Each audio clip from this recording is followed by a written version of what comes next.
Hey guys, it's Phil McKernan from philmckernan.tv and you're very welcome to today. I want to talk about social media. I'm not a social media expert, but I certainly have spent quite a bit of time researching and looking at it and just being, kind of submerging myself in it to some extent. And in reality, what I mean by submerging is I just started to do it. I mean, the idea of doing a video a year or 2 years ago would have scared the crap out of me.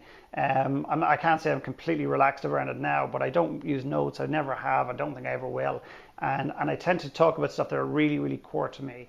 But it's not for everybody. I meet a lot of people in the work that I do, whether it's working with business owners or working with entrepreneurs or working with executives, who are they're really intimidated around the whole social media thing, to the point where I've even met people in business who their businesses are doing well, but they feel so compelled to start looking over here and start doing social media that's almost detracting from their business.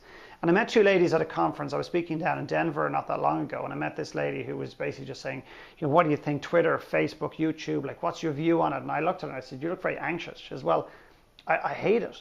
But she says, I think I've got this person lined up so they can tweet for me and they can Facebook for me and they can do all this other stuff for me. I'm thinking, okay, well that doesn't really come across as you. It's not very authentic when you can actually get someone to do it for you. I'm not saying that you shouldn't, but it's not really authentic. And she goes, well, quite frankly, I don't want to do it. And I said, well, why bother?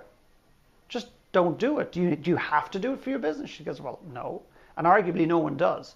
So I just said to her, you know what? Just don't do it.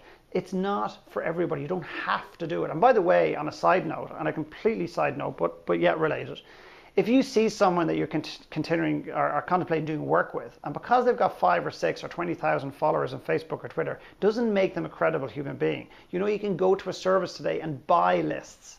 You can actually buy fans, which I think is, well, let's just say it's not authentic to me.